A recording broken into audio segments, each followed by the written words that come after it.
अस्सलाम वालेकुम, मैं हूं फैसल तारड़। आज 11 अप्रैल 2021 है और आज दिन है एतवार का।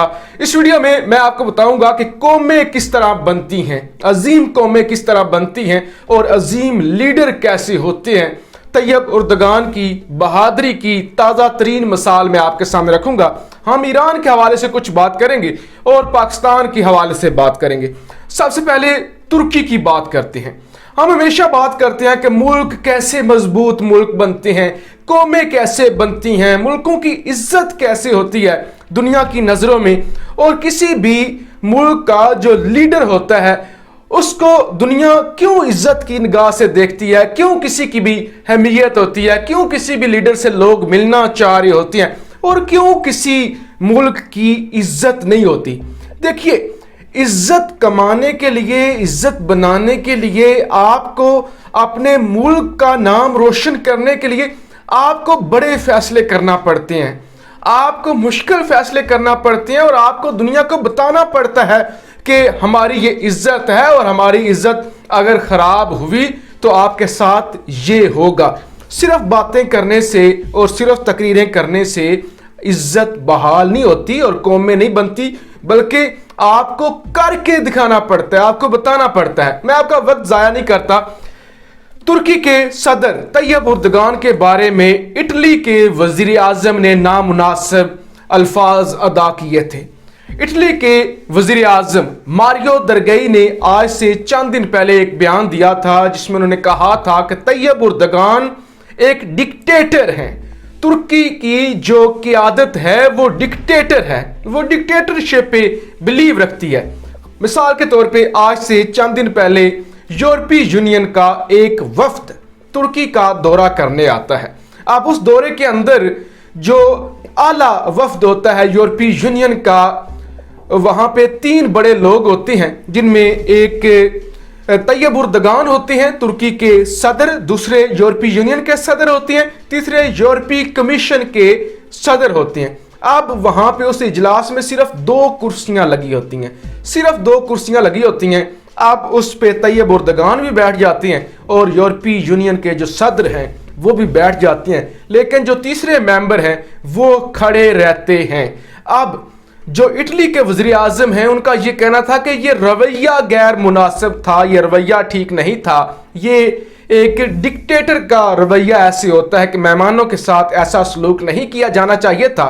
लेकिन तुर्की का ये कहना था कि हमने प्रोटोकॉल के मुताबिक जो किसी का हक बनता था वो हमने दिया है। 2 अजीम लीडर थे, 2 यानी ऐसे ओहदेदारान थे जिनको कुर्सियां मिलनी चाहिए थी, तो वो हमने फ्राहम कर दी है। अब हम हर किसी को प्रोटोकॉल नहीं दे सकते। इस पर मारियो द्रघी जो कि इटली के वजीर आजम है, उन्होंने कहा था कि तैयब उर्दगान का रवैया डिक्टेटरों वाला है। अब तुर्की ने क्या किया है?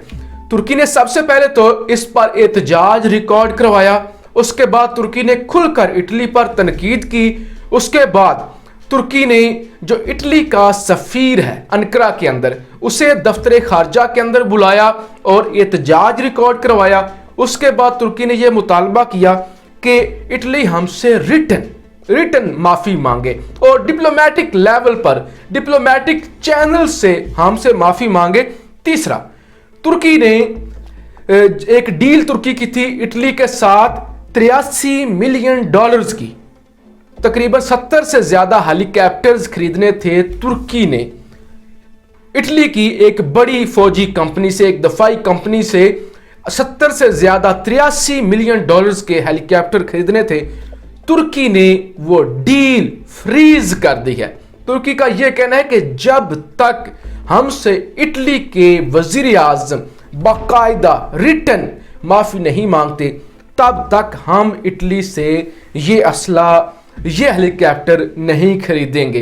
तो इस तरह इज्जत बनती है, इस तरह आप दुनिया को बताते हैं कि आपकी जुर्रत कैसे हुई कि आप हमारे खिलाफ एक लफ्ज भी इस्तेमाल करें, आपकी जुर्रत कैसे हुई कि आप हमारे मुल्क के खिलाफ बोले। ऐसे इज्जत नहीं बनती कि एक मुल्क का वज़ीर आज़म अफगानिस्तान गया हुआ है और वो वहां से मुंह उठाए और लाहौर में आपकी नवासी की शादी पे आ जाए।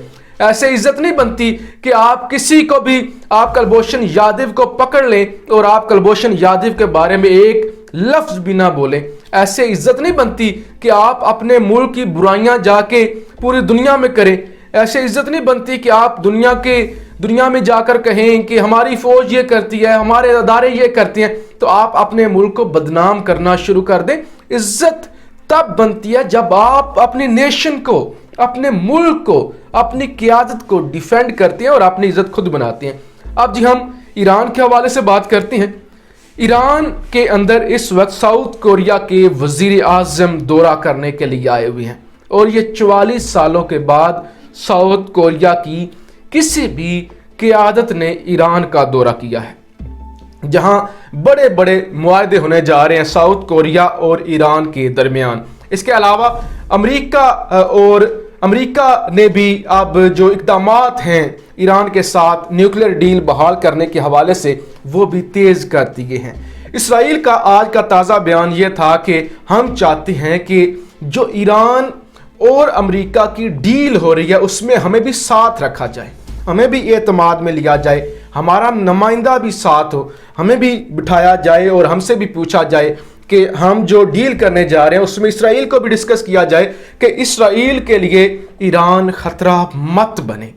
तो अमेरिका जैसा एक बड़ा मुल्क जो कि सुपर पावर खुद को समझता है और ईरान जैसा एक ऐसा मुल्क जिसकी आबादी सिर्फ 8 करोड़ है, जिसकी करेंसी और मैशत का भी बहुत बुरा हाल है, उसकी अब इसराइल भी उसके कदमों में पड़ चुका है, अमेरिका भी उसके कदमों में पड़ा हुआ है और साउथ कोरिया जैसा मुल्क ईरान का दौरा करने के लिए आया है और 44 सालों के बाद ऐसा हो रहा है और बड़े बड़े मुआहदे होने जा रहे हैं। और चीन जैसा एक बड़ा मुल्क जो आने वाली सुपर पावर है, जो कि इस खित्ते का एक बड़ा मुल्क है और इमर्जिंग सुपर पावर है, जो कि खुद अमेरिका की एस्टैब्लिशमेंट ये कहती है कि 2040 तक चीन जो है वो सुपर पावर बन चुका होगा। वो 25 अरब डॉलर से भी बड़े मुआहदे करता है ईरान के साथ। ये क्यों होता है कि जब कोई कौम डट जाती है, जब कोई मुल्क घुटने नहीं टेकता, जब कोई मुल्क हथियार नहीं डालता, जब कोई मुल्क अपनी इज्जत पर कंप्रोमाइज नहीं करता, तो फिर पूरी दुनिया एक दिन उसके सामने झुक जाती है, उसका एहतराम करती है, उसके साथ काम करना चाहती है।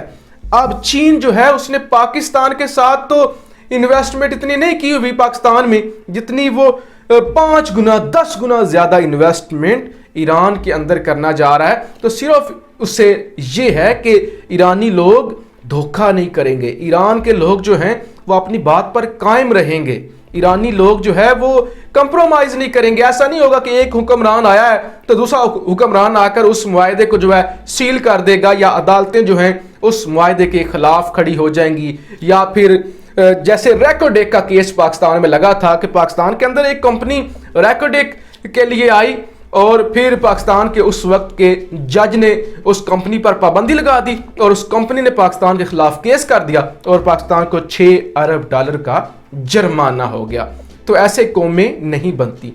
लेकिन अब वज़ीर आज़म इमरान खान साहब कोशिश कर रहे हैं कि कौम बनाया जाए, मुल्क को उठाया जाए, मुल्क से गुर्बत ख़त्म की जाए। आज भी वज़ीर आज़म ने एहसास प्रोग्राम के तहत जो एक सिलसिला उन्होंने शुरू किया हुआ है, ट्रक जो कि लंगर लेकर जाते हैं मुख्तलिफ इलाकों में, उनका जो है आगाज़ किया है। वज़ीर आज़म ने खिताब भी किया है। वज़ीर आज़म का कहना था कि यह सिलसिला हम अब फैसलाबाद के अंदर और पेशावर के अंदर भी शुरू कर रहे हैं। और वज़ीर आज़म ने कहा मेरा ये ईमान है कि जब आप भूखे लोगों को खाना पहुँचाती हैं, खाना खिलाती हैं, तो आपके मुल्क के अंदर बरकत आती है और आपका मुल्क उठ जाता है। तो हमारी ये दुआ है कि पाकिस्तान भी तुर्की की तरह, ईरान की तरह जुर्रतमंदाना फैसला करे।